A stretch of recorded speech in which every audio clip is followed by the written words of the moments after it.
See ei ole tavaline iPhone 7. See on minu iPhone 7. Ma olen seda telefoni kasutanud umbes täpselt 2 aastat. Ja nüüd ma räägin oma 2-aastasest kogemusest. Hetk tagasi tulid välja uued iPhone'id.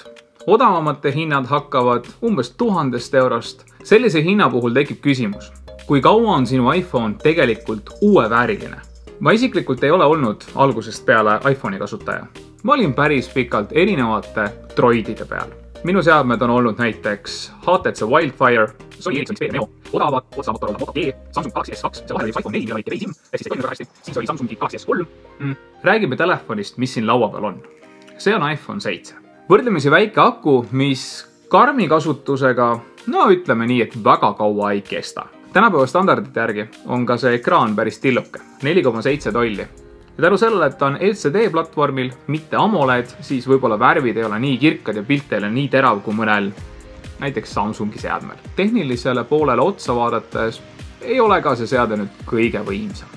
See on ka esimene iPhone, millelt võeti ära kurikuulus klapiauk. Üks asi, millest ma võib-olla ise kõige rohkem puudust tunnen, on juhtmevaba laadimine, mis on täna pea kõikidel lipulaevadel olemas. Kaamera on 12 megapiksline ja praegusel hetkel DxOMarkis 85. kohal, nii et jah, ka see mingid otseseid auhindu ei võida. Disainile otsa vaadates siis, oleme ausad, on näha vananemise märke. Aga asjad, mis mulle selle aparaadi juures tohutult meeldivad. Esimene on kindlasti käepärasus.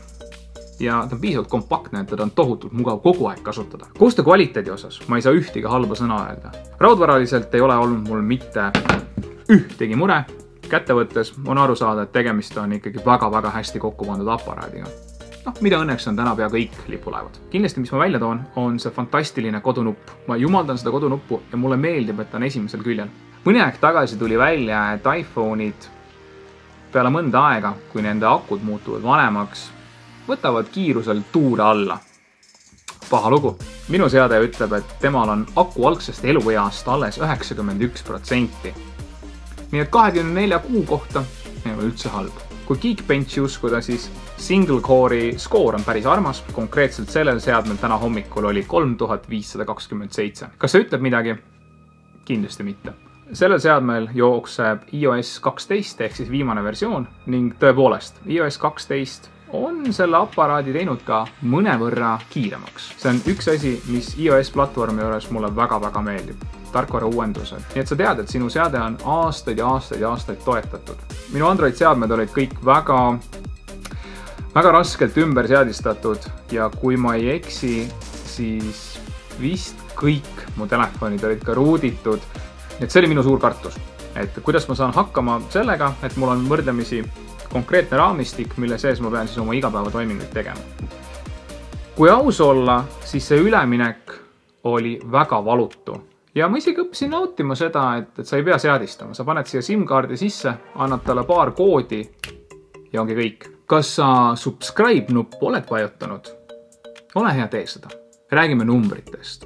Selle telefoni eest maksin mina 723 eurot, umbes täpselt 2 aastat tagasi. Ja tänast turuväärtust vaadates, siis sellised seadmed müüakse suurusjärk 400 kuni 450 euro eest. Nii et isegi kui ma peaksin täna maha müüma, siis rahaliselt ma väga palju ei kaotanud. Aga minu isiklik 2-aastane kogemus. See seade on olnud stabiilne, tõsiselt igava tarkvaraga, sest iOS on igav tarkvara, ta lihtsalt teeb neid asju, mida ta teeb väga hästi ja ära isegi ürita karbist välja mõelda. Kõik aplikatsioonid, võimalused on väga-väga hästi optimeeritud, mida on tunda.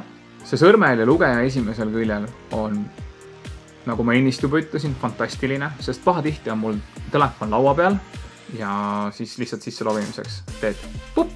Selle disaini kõige suurem fänn ma ei olnud. Ma tunnen ka täna, et telefoni disain hakkab natukene ajale jalgu jääma. Ma arvan, et maailmas on tähtsamaidki asju kui telefoni disain, oleme ausad. Iga kord, kui ma mõne Androidi seadme testimise lõpetasin ja võtsin kätte jälle oma iPhone'i, siis ma tundsin seda tervikut. Tead, jäta alla kommentaar. Kas sina oled mõlemat platvormi katsetanud? Nii Androidi kui iOS-i.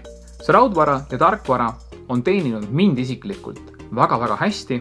täna 2 aastat hiljem on see seade ikka veel kiire, stabiilne. Kas mina julgen täna soovitada kasutatud iPhone 7? Jah, julgen küll. Ja juhul, kui sa tahad, et ma natukene põhjalikumalt räägiksin, kuidas täpselt endale näiteks kasutatud iPhone'i osta, viska alla kommentaare, et jep, sa võiksid teha ühe natuke põhjalikuma episoodi, kuidas osta kasutatud iPhone'i. Aga mis edasi? Loogika ütleb, et järgmisena oleks mõistlik võtta testseadmeks iPhone 10s. Tegelikult mitte. See on Note 9, millest ma natuke olen juba rääkinud. Panen siia oma põhi-SIM-kaardi ja elab ta siin päris mitu kuud. Note'i peetakse üheks kõige paremaks telefoniks, mis hetkel meie turul saada. Kui hea ta tegelikult on, seda näitab juba aeg.